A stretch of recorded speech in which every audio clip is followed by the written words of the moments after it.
자, 이제 계속해서 출애굽기 원어 강해입니다.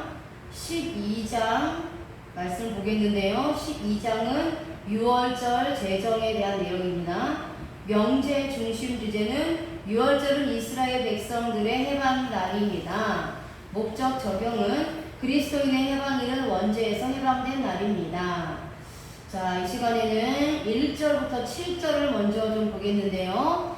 2절의 원어 핵심을 보겠습니다. 이 달을 호데시, 관사, 명사, 남성, 단수, 초승달, 달, 매달의 어근, 하다시, 새롭게 하다, 새로 만들다, 수리하다 라는 뜻입니다. 시작, 로시, 명사, 남성, 부정사 연계형이고요. 머리, 꼭대기, 우두머리, 총계, 시작, 처음이라는 뜻입니다. 첫, 리손, 형용사, 남성, 단수의 문법이고 첫째의, 최초의, 이전의 라는 뜻입니다. 3절의 원어 핵심, 너희는 말하여, 사바르, 동사, 피엘, 명령, 남성, 2인칭 복수, 말하다 라는 뜻입니다. 어린 양을, 새, 명사, 남성, 단수고요. 양, 어린 양이고요. 이 단어는 샤아, 황폐하다 라는 뜻에서 유래되었습니다. 잡을 지니, 라카흐, 동사, 칼, 미완료, 남성, 3인칭 복수의 문법이고요. 취하다 라는 뜻입니다. 5절의 원어 핵심은 흠없고, 탐임, 형용사, 명사, 단수, 완전한, 흠없는, 건전한 이라는 뜻이고요. 어근은 탐함, 왕성하다, 끝마치다, 끝나다 라는 뜻입니다. 일련된, 하야, 동사, 칼, 미완료, 남성, 3인칭 단수의 뭐뭇이 일어나다, 뭐뭇이 되다, 뭐뭇이다 라는 뜻입니다. 취하고, 라카흐, 동사, 칼, 미완료, 남성, 2인칭 복수형입니다. 취하다 라는 뜻입니다. 자, 6절의 원어 핵심은 간직, 미쉬, 메레트, 전치사, 명사, 여성 단수, 경계, 주의, 망공, 감식, 지킴, 책무, 명령이라는 뜻입니다. 잡고, 샤하트, 동사, 칼, 완료, 공성, 3인칭 복수, 죽이다, 도륙하다, 도살하다 라는 뜻입니다. 7절의 원어 핵심, 취하여, 라카흐, 동사, 칼, 완료, 공성, 3인칭 복수의 문법이고요. 취하다라는 뜻인데 이 단어에는 원문에만 있는 단어입니다. 문설주와 매주자, 관사, 명사, 여성 복수, 문설주, 뭉기두이라는 뜻이고 지즈, 움직이는 것, 동물, 풍부, 충만이라는 뜻에서 유래되었습니다. 인방에, 마쉬코프, 관사, 명사, 남성 단수, 상인방, 어근은 쉐케프, 문의 뼈대, 문틀이라는 뜻입니다. 바르고는 나탄, 동사, 칼, 완료, 공성, 3인칭 복수, 주다, 두다, 놓다, 세우다, 만들다 라는 뜻입니다. 자, 말씀의 내용을 보겠습니다. 6월절을 제정하는 말씀입니다. 여호와께서 애굽 땅에서 모세와 아론에게 말씀하셨습니다.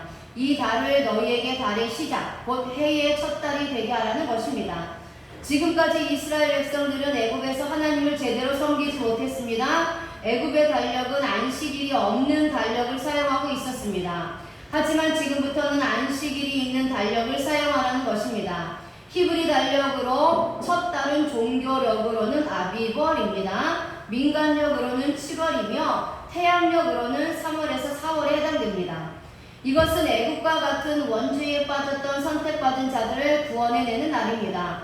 원죄에 빠져 있을 때에는 하나님을 섬기지 못했습니다. 하지만 지금은 예수 그리스도를 통해서 하나님께 예배하는 것입니다.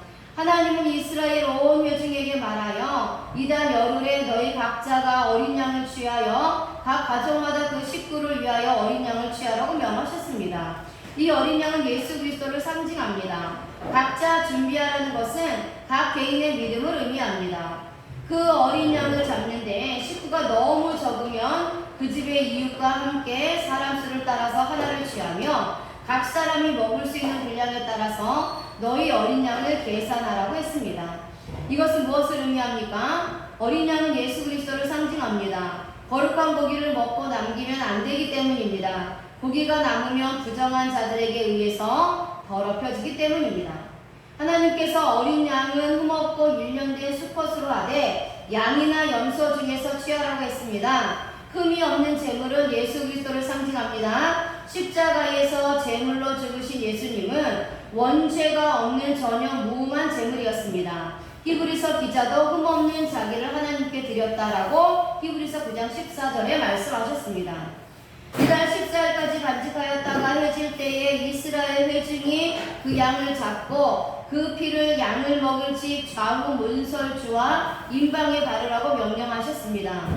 유월절 어린 양은 예수 그리스도를 의미합니다. 예수님께서도 십자가에서 제물이 되셔서 죽으셨습니다. 아무런 원죄도 없으신 주님이 원죄의 죄인을 대신하여 모든 죄가 전가된 것입니다.